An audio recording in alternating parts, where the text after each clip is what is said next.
Hello and welcome. My name is Megan Lucky, and this is A Lucky Life. Come along with me as I try and get to know myself better and hopefully help you get to know yourself better too.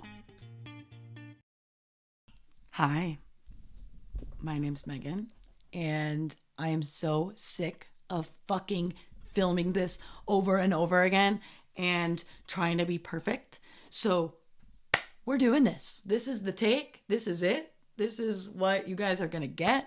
And let's do this. And we're going to start with a tarot card.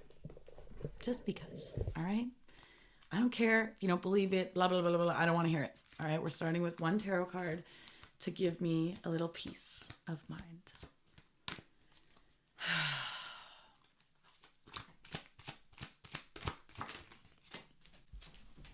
Ooh. The Eight of Pentacles. What does that mean? You are on the path to success and there is great potential. There is still hard work to be done, but you have all the tools you need to thrive. Copper will help give you the energy and endurance that will be required. Focus on your sacral chakra and use this energy wisely. Keep your emotions in check and focus on the task at hand.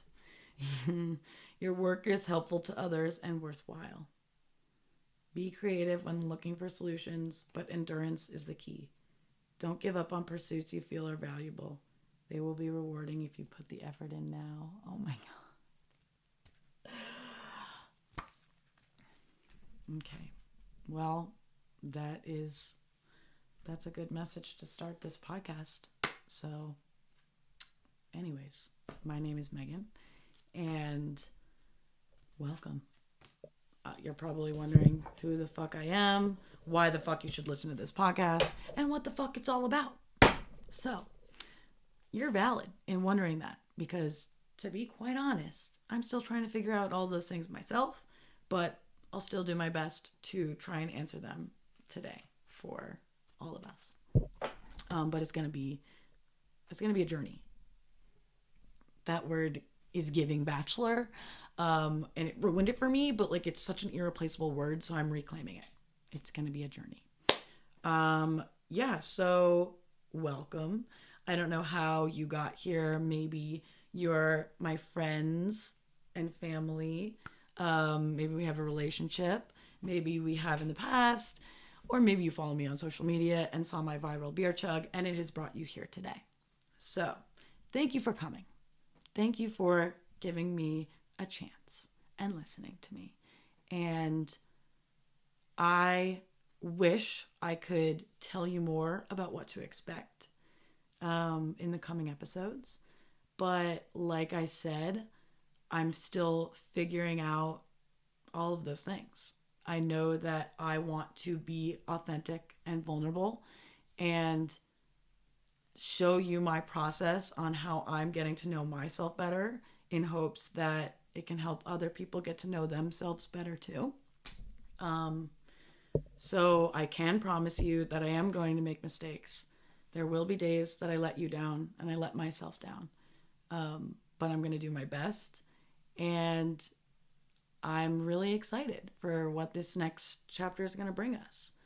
There's a lot that I feel I have to say, whether it's to the world at large, whether it's to old teachers, classmates, peers, acquaintances, friends, family, people I don't even know on social media.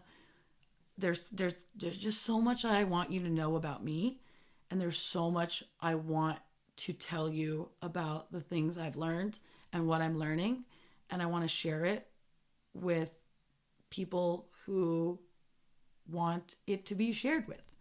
So if that's you, I'm so excited to connect and to have an audience that I relate to. Because like I previously mentioned, this whole viral beer chug, which has been great. It's been really fun. If you haven't seen it, you can check it out on my Instagram or Google US Open Beer Girl and you'll see it. And I'm sure I'll tell that story at some point. But it has challenged my identity, especially in social media like who I present as isn't quite aligned with who I feel I really am. And so that's another thing I want this podcast to shine some light on.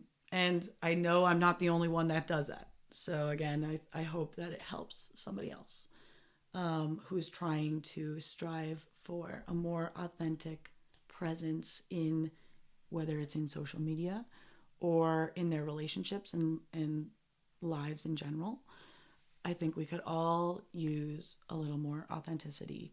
And the way to do that is by connecting with that honest part of ourselves, which we often avoid and ignore. So that's another thing that I will be working on with you guys. So for the last 6 months or so, give or take, I've known that this is something that I've wanted to do, but I haven't really taken actions or steps towards it until now. And I wasn't really ready or able or in the mental state of mind to do that yet. And I'm not even sure I fully am now, but I have to just start. I can't delay any longer. My self-confidence is also a big part of the delay. And it's something that I've always struggled with. I know I'm like super hot and cool now, but I definitely wasn't always. And I'm obviously kidding a little bit. But I was like a weird, nice girl who people got along with, but I wasn't the most popular girl by any means in growing up. And that stopped me from moving forward with this and a lot of other things that I've wanted to do in my life, but felt I wasn't good enough, or that I was going to get ridiculed, and that I was scared and wouldn't be able to handle it. So I'm not there yet. I'm not 100% confident and ready for all of the pluses and minuses that putting yourself out there can bring.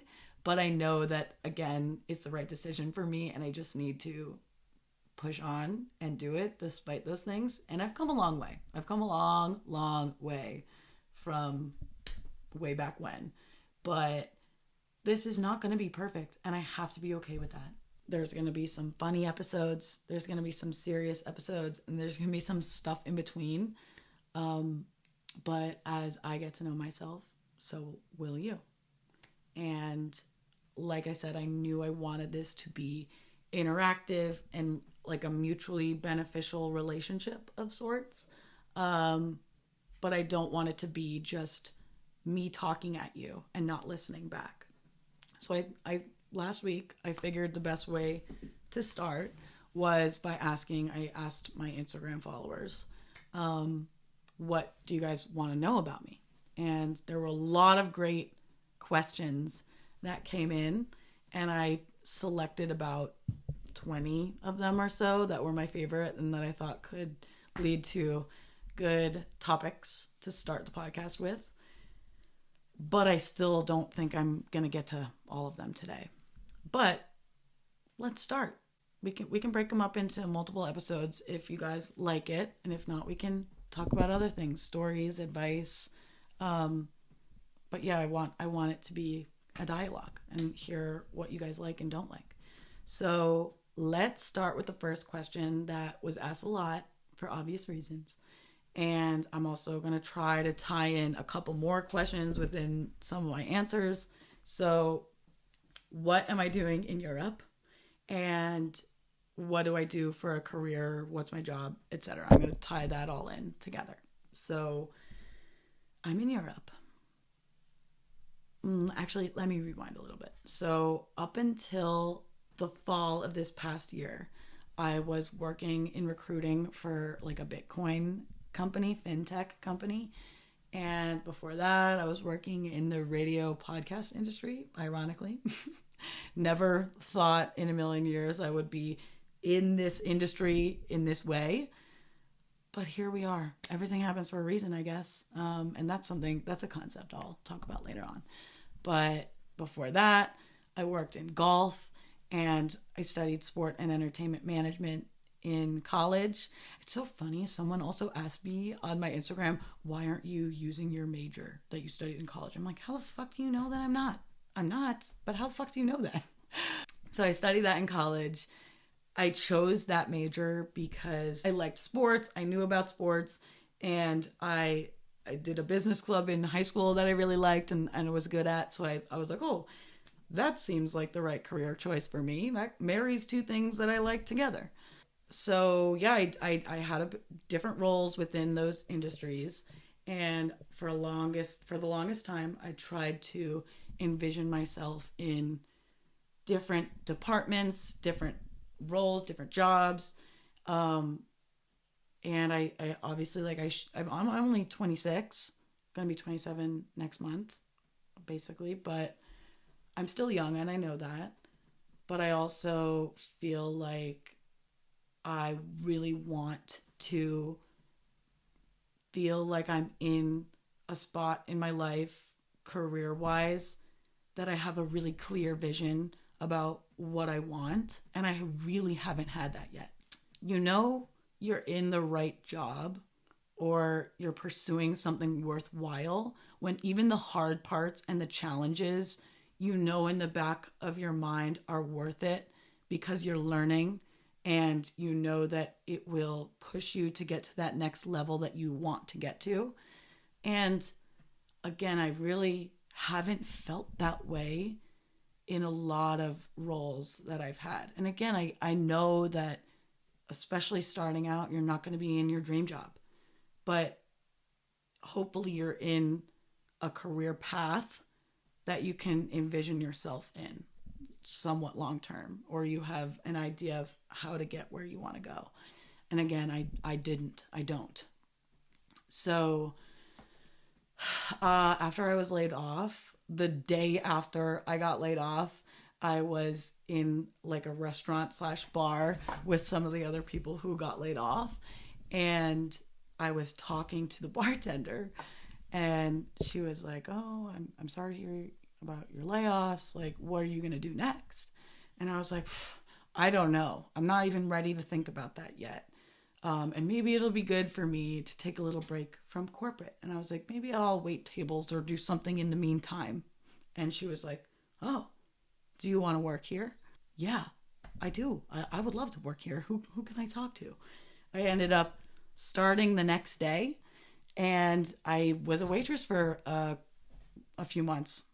As much as I loved it and I loved the people that I got to know there, I knew that it was short term for me and that I wanted to pour this energy into myself and get some clarity on what I really, really want and who I really, really am. At this point, I had pretty much spent years drowning out that inner voice because I didn't think that I could trust it. I thought everybody else knew better. I knew that it was time to really dial in and change something so that I could really listen to that inner voice, because no matter how hard I tried in my current situation, I couldn't do that. So that kind of brings me here. As much as I love and trust my friends and family and everybody who's ever given me great advice in my life, I needed to get away from all of the influences so that I could figure out how I really felt about things. So I decided, okay, again, I don't have a job right now. I'm not tied to anything. I have a little bit of savings, not a lot, which was a big worry for me going into this and a big fear. But I was like, and I love to travel. And what a better time to go do some traveling than now. But like I said, I was really worried and stressed about the money. So I was like, not sure if I should do it. And I love my tarot cards. It's really the way I look at it. I don't think I'm a psychic, but the way I look at it is whatever the cards tell you is just a reflection of the most honest part about yourself. Like when I read them for my friends and family, I'll do like a past, present, future spread, and I'll walk them through what the cards essentially mean. And by knowing them, I'll kind of try and help guide them. But I tell them, like, this is by no means fact. It's how you feel, what your initial gut reaction says once I explain what the card means, what it says it's about is probably what it's about. And that's all it's meant to tell you. And by just the law of attraction, once you internalize a concept or shift a perspective about something that maybe you were in denial about, like let's say you get the death card, which the death card usually means moving on, or you get the devil card, which means an addiction to a person or a place or a thing that needs to be addressed. And let's say you get that and it's part of yourself that you aren't even fully conscious of, but like deep down there's a little voice that says, you know, like my relationship with so-and-so, or like I do drink a lot, you know, like whatever that says, it's telling you all you need to know. It's connecting you to your intuition and your deepest part of yourself.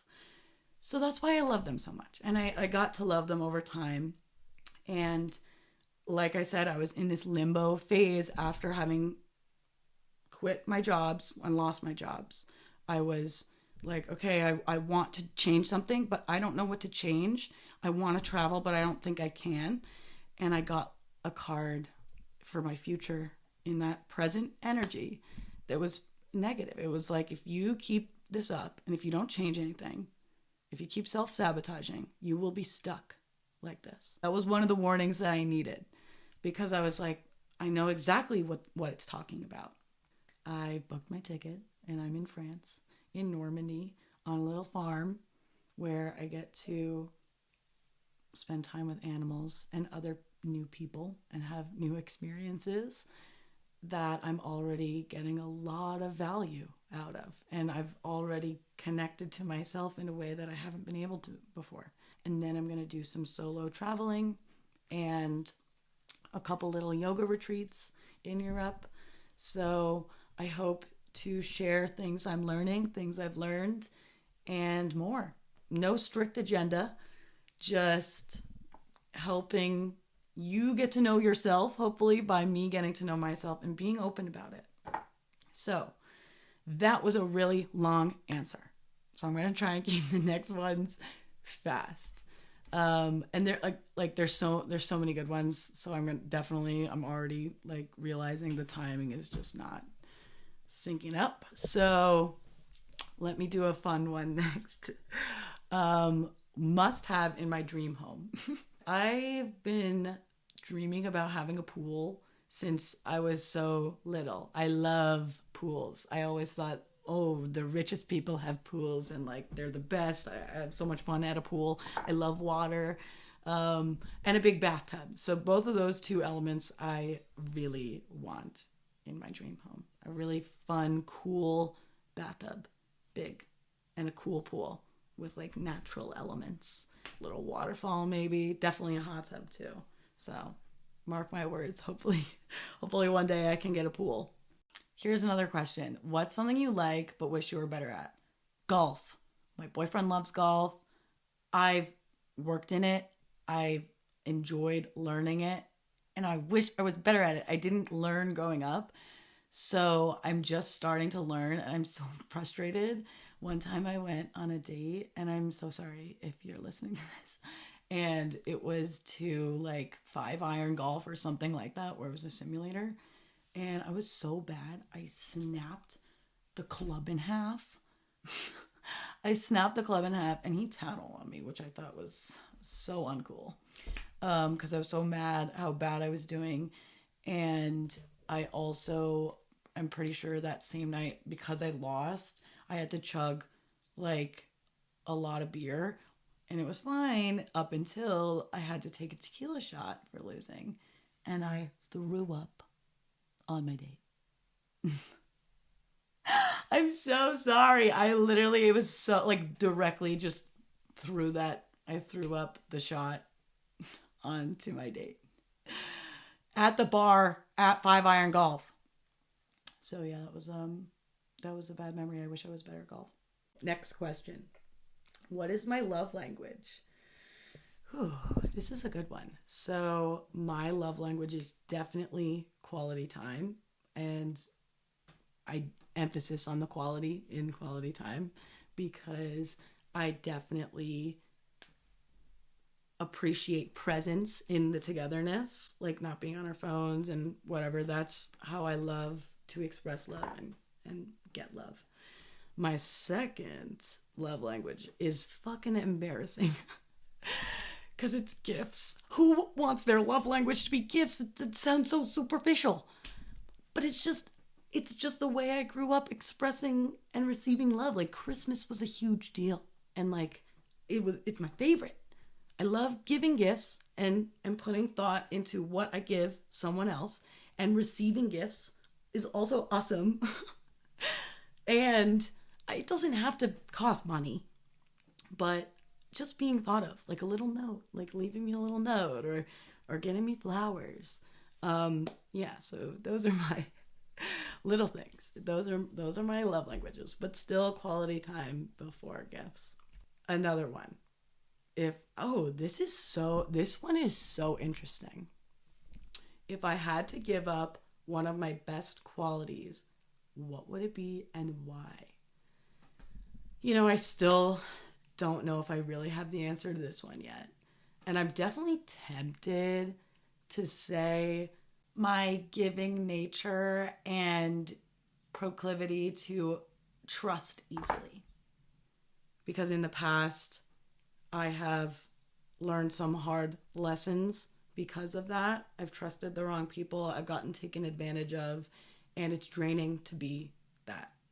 However, I don't think I would give it up because at the end of the day, it makes me who I am, and I'm proud that I look at the world with a positive eye despite being taken advantage of and having some of these things happen to me that should make me cynical. So I don't know if immediately trusting is one of my best qualities. I guess I'm not answering it correctly, but I would change that. I'm working on setting better boundaries and not trusting right away, but I still want to treat the world like it is a beautiful, friendly place, because that's the world that I want to live in. And that's how you look at the world is how you live your life. And I have been naive, but I'm not nearly as much anymore. And I know because I've experienced it and I've seen it 1,000 times over. I know there are some bad eggs in the world, and I know that I shouldn't trust everyone. So yeah, that's a long way again of answering that, but whatever. Okay, so I guess I'm gonna end on this one, and I don't know how much I'm going to answer. Maybe I should save this one for next time. So the question is, are there any pressures or downsides to my viral chug, and have I been able to monetize on it? And questions surrounding the chug. The chug. I actually do feel like I'm going to save that one for next time. I'm going to end with another one that everyone wants to know. Why I don't have an OnlyFans. I mean, you post all these sexy bikini pics anyway. Like, why don't you have an OnlyFans? Don't you want to make money? Look, I have absolutely nothing wrong with OnlyFans. In fact, I think it's empowering. And I think it's a great way for women to take their power back and be making money off of their bodies, whereas men have been making money off of women's bodies for so long. So I think it's awesome. However, that being said, it's another one of those things that I haven't really been able to bring myself to get behind fully, because I know that that's not the only thing I want to be known for. And I feel like I need to be careful in my next steps. And the whole reason that I haven't run face first into really owning being this hot beer girl is because I feel that I have more to offer the world, and I want the world to take me seriously. And I know that I have some of my own shame and conditioning to work on before I move towards any target, which is exactly what I've said a million times that I'm trying to do with this podcast, with this journey, with this time in Europe. So I have a lot more questions to pick from next time, and I can't wait. I also have some fun ideas for 1 to 2 minute segments to use to break up the episodes. I'm thinking maybe reading some funny, mean comments on my Instagrams, or a game of Would You Rather. I love a good Would You Rather. Or I have a couple other ideas, but if you have any other ideas, throw them at me too. This was kind of my prototype throwing things at the wall to see what sticks episode. So thank you for bearing with me and bearing through all of the likes, ums, ands, so's, and other pauses. So thank you. And I'm going to go pick up some donkey shit, but let me know how you like it.